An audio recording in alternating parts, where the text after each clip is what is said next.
In this example, we're going to do the confidence interval approach for two population proportions. And in this example, a survey of 436 workers showed that 192 of them said it was seriously unethical to monitor employee email. When 121 senior level bosses were surveyed, 40 said that it was seriously unethical to monitor employee email based on data from a Gallup poll. We're going to construct a 90% confidence interval estimate of the difference between the two population proportions. So what we do is we have our setup is our template. The first thing we're going to do in step 1 is to identify the given values in symbolic form.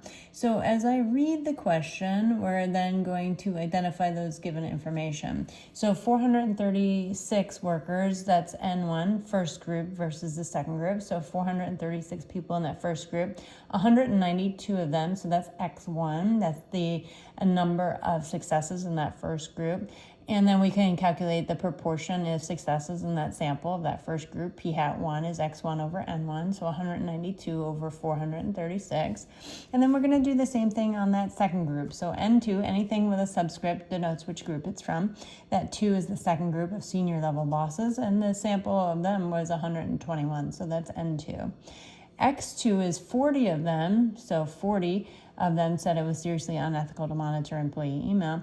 So P hat 2 is X2 over N2, so we're going to take 40 over 121. And then we're going to construct a level of confidence is 90% level of confidence. So our level of significance alpha is going to be 0.1, which is 1 minus 0.90. So as we go through, now we're going to identify that claim, null, and alternative hypothesis. And we know that the null hypothesis must contain equalities, so that's our step number 2. Now what we're doing is we're constructing a confidence interval for the difference. It's saying it's different for the population proportion. So that's the key word there, is proportions. So we're going to take P1, it does not equal to P2, or if I subtract P2 from both sides, I'll get P1 minus P2 does not equal 0. And there's no equality in that, so we have to put that claim in the alternative hypothesis. And the opposite of non-equals is equals. So we can form our claim and null and alternative hypothesis. Our null hypothesis P1 is equal to P2, or P1 minus P2 is equal to 0. And then therefore we get our claim number as 0. We'll need that later on. And then our alternative is where the claim actually goes. So we just rewrite it there.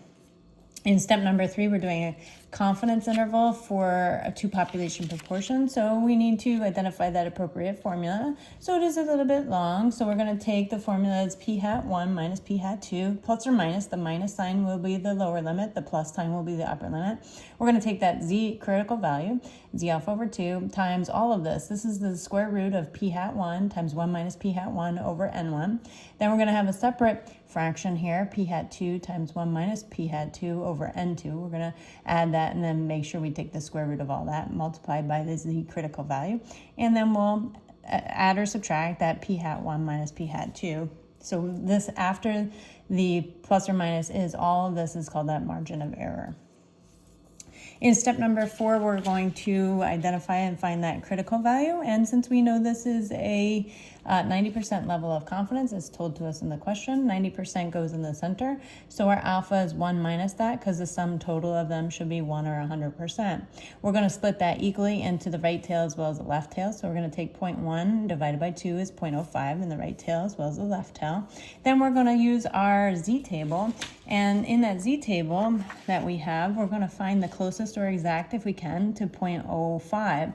And in the body of the table, we look for that area. That first column, first row is the Z-score.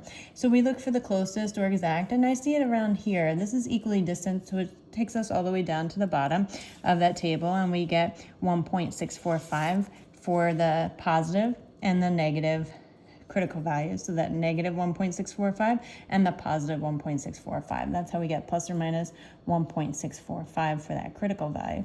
That's what we're going to use in the formula here for that Z-score. And then in step number 5, we're going to plug all those numbers in. It looks like a intense calculation, but as you take it piece by piece, it's not too bad. So we're going to take P hat 1, that 192 over 436, minus P hat 2, 40 over 121. We're going to take the minus sign for the lower limit, and that 1.645, we already have the negative with it.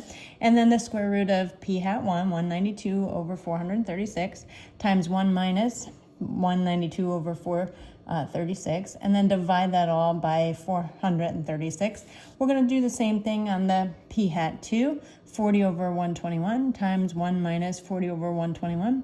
Multiply those two together and divide by 121. We're then going to add those two together and then take the square root. So when we add these fractions together, we'll get 0.00239413338. We'll take the square root of that and get 0.0804896641.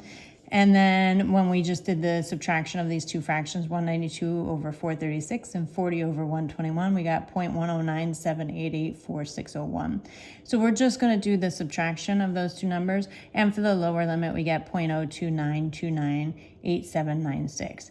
The nice thing with the upper limit is once we've already got these numbers, this number here and this number here, we're just going to add them together.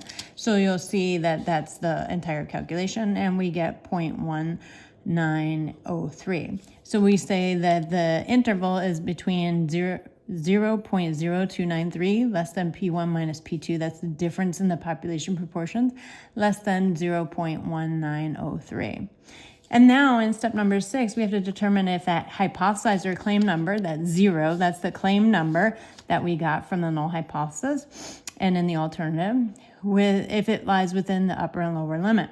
If it does, then we're going to fail to reject because it's falling within that acceptance region. So remember, the negative z-score would correspond to the lower limit. The upper limit would correspond to the positive. So we're just converting that back into our data values.